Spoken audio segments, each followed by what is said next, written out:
আমাৰ গুৱাহাটীত যিখন বিমানবন্দৰৰ কাষত আমি স্যাটেলাইট সিটি নিৰ্মাণ কৰিব ওলাইছোঁ তাৰ ল্যান্ড একুইজিশনৰ কাৰণে ভূমি অধিগ্ৰহণৰ কাৰণে ৰাজ্য চৰকাৰে আজি 2100 কোটি টকা অনুমোদন জনায়। সৰ্বমুঠ ল্যান্ড একুইজিশনৰ খৰচ প্ৰায় 4000 কোটি টকা হ'ব আৰু ফাৰ্ষ্ট ফেজ হিচাপে আজি ৰাজ্য চৰকাৰে 2100 কোটি টকা অনুমোদন জনায় আৰু ইতিমধ্যে ৰাইজৰ লগত কথা বতৰা পাতি খুব সুন্দৰভাৱে ভূমি অধিগ্ৰহণৰ কাম আগবাঢ়িছে। আমাৰ এটা আঁচনি আছিলে মুখ্যমন্ত্ৰীৰ জীৱন প্ৰেৰণা। নিৰ্বাচনৰ আগত এই আঁচনিখন আমি আৰম্ভ কৰিছিলোঁ। এই আঁচনিখনৰ জৰিয়তে যিসকল গ্ৰেজুৱেশ্যন পায় কিন্তু পোষ্ট গ্ৰেজুৱেশ্যনৰ নামভৰ্তি কৰা নাই আৰু তেওঁলোকে মুখ্যমন্ত্ৰী নিযুত মইনা বা নিযুত বাবু আঁচনিৰ হিতাধিকাৰী নহয়, তেওঁলোকক আমি মাহত 2500 টকাকৈ এবছৰৰ বাবে দিয়াৰ আমি সিদ্ধান্ত লৈছিলোঁ। ফেব্ৰুৱাৰী মাৰ্চ মাহত তেওঁলোকক আমি এই পুঁজি আগবঢ়াইছিলোঁ। প্ৰায় 48,366 গৰাকী প্ৰাৰ্থীয়ে ফেব্ৰুৱাৰী আৰু মাৰ্চ মাহৰ পুঁজি লাভ কৰিছিলে। কিন্তু পৰৱৰ্তী সময়ত চৰকাৰৰ পূৰ্ণাংগ বাজেট অধিৱেশন নোহোৱা কাৰণে মুখ্যমন্ত্ৰীৰ জীৱন প্ৰেৰণা আঁচনিখন সাময়িকভাৱে বন্ধ হৈ আছিল। আজি কেবিনেটে ছেপ্টেম্বৰ মাহৰ প্ৰথম সপ্তাহৰ পৰা এই আঁচনিখন পুনৰ আৰম্ভ কৰিবলৈ 118.58 কোটি টকাৰ অনুমোদন জনায়। ইয়াৰ জৰিয়তে 48,366 জন স্নাতক শিক্ষাৰ্থীয়ে মাহে 2500 টকাকৈ সৰ্বমুঠ এবছৰ চৰকাৰৰ পৰা পুঁজি লাভ কৰিব। আঁচনিখনৰ নাম মুখ্যমন্ত্ৰীৰ জীৱন প্ৰেৰণা আৰু এই আঁচনিখনৰ বিষয়ে বন্ধ হৈ থকাৰ কাৰণে বহুত যুৱক যুৱতী চিন্তিত হৈ আছিল।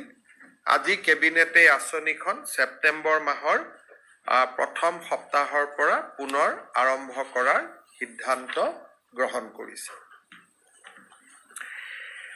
আমাৰ বাজেটত chief minister's foreign language initiative for global human talent অৰ্থাৎ বিদেশী ভাষা শিকোৱাৰ বাবে আমি এটা স্কিম এনাউন্স কৰিছিলোঁ। কেবিনেটত আজি সিদ্ধান্ত লোৱা হয় যে এজন বিদেশী ভাষা শিকিবৰ কাৰণে আগ্ৰহী যুৱক যুৱতীক আমি 1.5 লাখ টকাৰ এটা স্কলাৰশ্বিপ দিম। প্ৰথম 3 মাহৰ ট্ৰেইনিং শেষ হোৱাৰ লগে লগে তেওঁলোকে 30,000 টকা পাব। 6 মাহৰ ট্ৰেইনিং শেষ হোৱাৰ লগে লগে তেওঁলোকে আৰু 30,000 পাব। বিদেশী ভাষাৰ পৰীক্ষাত উত্তীৰ্ণ হোৱাৰ লগে লগে তেওঁলোকে 40,000 পাব আৰু বিদেশত চাকৰি কৰিবৰ কাৰণে যেতিয়া তেওঁলোকে ভিছা আদি পাব আৰু 50,000 টকা ৰাজ্য চৰকাৰৰ পৰা লাভ কৰিব।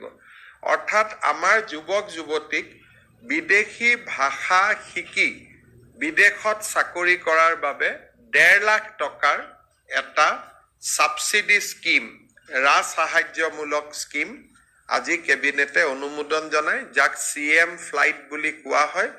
বৰ্তমান প্ৰায় 150 ছাত্ৰ ছাত্ৰীয়ে বিদেশী ভাষা পঢ়ি আছে বা শিকি আছে।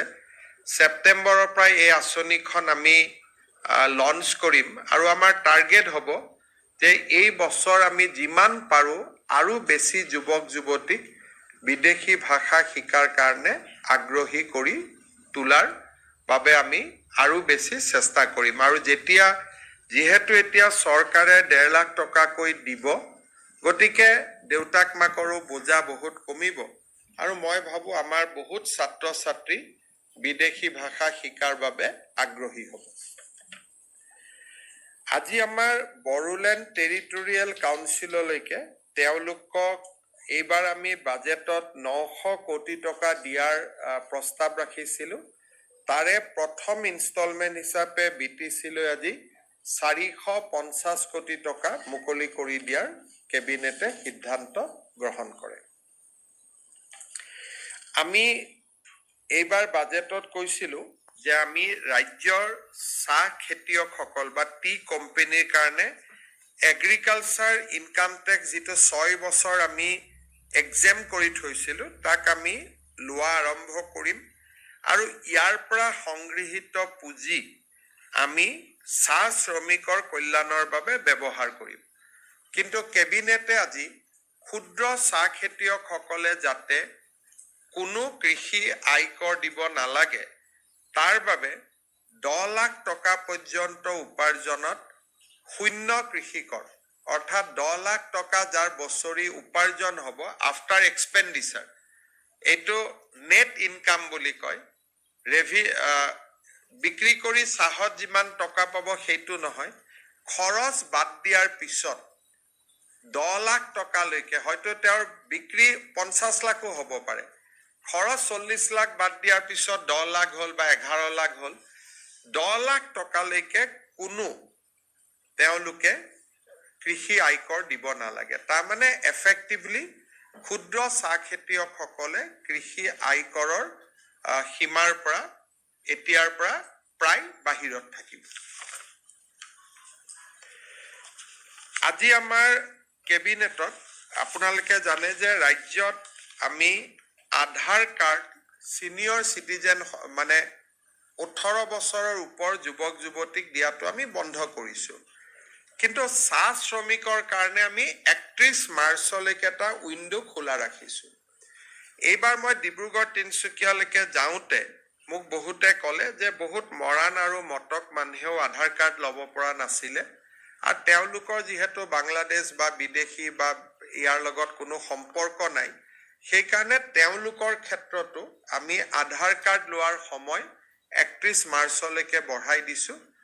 18 বছৰৰ ওপৰৰো যি মৰাণ মটক ৰাইজে এতিয়ালৈকে আধাৰ কাৰ্ড লোৱা নাই, 31 মাৰ্চ পৰ্যন্ত তেওঁলোকে আধাৰ কাৰ্ড ল'ব পাৰিব। আমি আমাৰ আগতে এই অৰ্ডাৰটোত অকল টি গাৰ্ডেন আৰু আদিবাসী আছিলে আপ টু 31 মাৰ্চ, তাত এতিয়া আমি মৰাণ আৰু মটককো ইনক্লুড কৰিছোঁ। অৰ্থাৎ মৰাণ মটক ৰাইজেও 31 মাৰ্চলৈকে চিনিয়ৰ ব্যক্তিয়েও আধাৰ কাৰ্ড লৈ থাকিব পাৰিব। 2-এজন বাদ পৰি আছে, তেওঁলোকে এইটো সুবিধা ল'ব পাৰিব। জাগিৰোডত আজি আমি টাটাক এখন হোটেল বনাবৰ কাৰণে মাটি দিয়া আৰু সেই ক্ষেত্ৰত যিখন লিজ এগ্ৰিমেণ্ট হ'ব, সেই লিজ এগ্ৰিমেণ্টখন আমি অনুমোদন জনাইছোঁ। ইণ্ডিয়ান হোটেল কোম্পানী লিমিটেড আৰু AIDCৰ মাজত এগ্ৰিমেণ্ট হ'ব।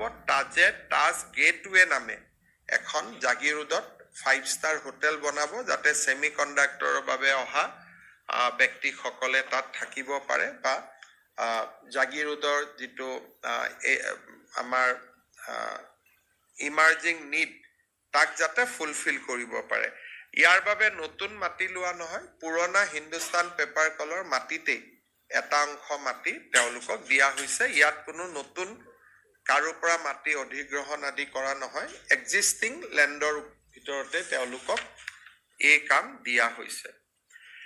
আমাৰ নামৰূপত এটা 25 মেগাৱাটৰ সোলাৰ প্ৰজেক্ট এটা চলি আছে। আজি কেবিনেটে তাত পাৱাৰ পাৰ্চেছ এগ্ৰিমেণ্টখন অনুমোদন কৰে। সেই সোলাৰ আমাৰ ইলেক্ট্ৰিচিটি বোৰ্ডে 3 টকা 45 পইচা পাৰ ইউনিটত কিনিব। তাৰ পাৱাৰ পাৰ্চেছ এগ্ৰিমেণ্টখন আজি আমি এপ্ৰুভ কৰোঁ আৰু এইটো বেলেগৰ পৰা নহয়, APDCL-এ APGCL-ৰ পৰা কিনিব। অৰ্থাৎ আমাৰ দুইটাই চৰকাৰে চৰকাৰৰ পৰা কিনিব, ইয়াত ব্যক্তিগত প্ৰতিষ্ঠান ইনভলভ নাই। আমাৰ ষ্টেটত আমাৰ নিজৰ 6টা কমিউনিটি OBC হিচাপে আছে, যিটো চেণ্ট্ৰেলত নাই। যেনে বিষ্ণুপ্ৰিয়া মণিপুৰী কমিউনিটি, এইটো চেণ্ট্ৰেল OBC লিষ্টত নাই, ষ্টেট OBC লিষ্টত আছে। তেওঁলোকে নন ক্ৰিমি লেয়াৰ চাৰ্টিফিকেট নোপোৱাৰ কাৰণে এইবাৰ এডমিশ্যন আদিত খুব ক্ষতি হৈছিলে। কেবিনেটে আজি state OBC non creamy layer certificate দিয়াৰ SOPখন মঞ্জুৰি দিয়ে। ইয়াৰ ফলত আমাৰ বিষ্ণুপ্ৰিয়া মণিপুৰীকে ধৰি কেইবাটাও ষ্টেট OBC উপকৃত হ'ব। বিশেষকৈ মেডিকেল ইঞ্জিনিয়াৰিং এডমিশ্যনৰ আগতে ই এটা বিশেষ সহায়ক হ'ব। সুপ্ৰিম কোৰ্টৰ অৰ্ডাৰ মতে আজি আমি এটা নতুন সিদ্ধান্ত ল'বলগীয়া হৈছে। আগতে যেতিয়া আমি চৰকাৰী চাকৰি দিওঁ, পুলিচ ভেৰিফিকেশ্যনটো আমি বন্ধ কৰিছিলোঁ আৰু আমি কৈছিলোঁ যে তেওঁলোকে কেছ নাই বুলি এখন এফিডেভিট দিলে আমি তাক মানি ল'ম। এতিয়া সুপ্ৰিম কোৰ্টে এটা জাজমেণ্ট দিছে যে চাকৰি দিওঁতে PVRখন খুজিব নালাগে, কিন্তু চাকৰি পোৱাৰ 6 মাহৰ ভিতৰত PVRখন দিব লাগিব আৰু তেতিয়ালৈকে চাকৰিটো প্ৰভিজনেল হৈ থাকিব। গতিকে সুপ্ৰিম কোৰ্টৰ অৰ্ডাৰ মতে আজি আমি সিদ্ধান্ত লৈছোঁ যে চাকৰি আমি উইদাউট পুলিচ ভেৰিফিকেশ্যন দিম আৰু চাকৰিটো কিন্তু প্ৰভিজনেল হ'ব। ক্লিয়াৰ পুলিচ ভেৰিফিকেশ্যন আহিলে 6 মাহ পিছত সি ৰেগুলাৰ হ'ব আৰু 6 মাহত যদি পুলিচে কোনো ভেৰিফিকেশ্যন নপঠিয়ায় তেতিয়া নিজে সি চাকৰিটো ৰেগুলাৰাইজ হৈ যাব। তাৰমানে পুলিচৰ পিছত দৌৰি থাকিব নালাগে। যদি 6 মাহত পুলিচে নপঠায় তেতিয়াহ'লে চাকৰিটো নিজে নিজে ৰেগুলাৰ হ'ব আৰু যদি পুলিচে ভাবে কিবা বেড ৰিমাৰ্কছ আছে, এইটো পুলিচৰে দায়িত্ব হ'ব যাতে 6 মাহৰ ভিতৰত পুলিচ ভেৰিফিকেশ্যনখন পঠিয়াই দিয়ে। আমাৰ আপোনালোকে জানে যে MG এনৰেগাৰ স্থানত আমি VV জিৰামজি বুলি যিখন নতুন স্কিম তাক আমি লঞ্চ কৰিছিলোঁ আৰু 16 ফাইনেন্স কমিশ্যন আৰু VV জিৰামজি এই দুইখন আঁচনি লগালে আমি ৰাজ্যত অহা 5 বছৰত বহুত টকা গাঁও পঞ্চায়ত লেভেলত খৰচ কৰিব পাৰিম। কিন্তু পঞ্চায়তবিলাকে যোনে যেনেকে পাৰে তেনেকে স্কিম লোৱা কাৰণে মানুহে ৰিজাল্টটো নেদেখে। সেইকাৰণে আজি আমি কেইটামান কাম ফিক্স কৰি দিছোঁ যে পঞ্চায়তে এইকেইটাই কাম কৰিব, বেলেগ কাম নকৰে। এটা আমি কাম দিছোঁ যে ইণ্টাৰলকিং পেভাৰ ব্লক ৰাস্তা বনাব পাৰিব। দ্বিতীয়তে কাম কৰিব দিছোঁ যে মহিলাসকলৰ ব্যৱহাৰৰ উপযোগী ৰুৰেল বজাৰ বা মাৰ্কেট বা হাট বনাব পাৰিব। 3 নম্বৰ, স্কুলৰ বাউণ্ডৰী ৱাল বনাব পাৰিব। 4 নম্বৰ, শ্মশান বনাব পাৰিব। 5 নম্বৰ, জিম বা ৱেলনেছ চেণ্টাৰ বনাব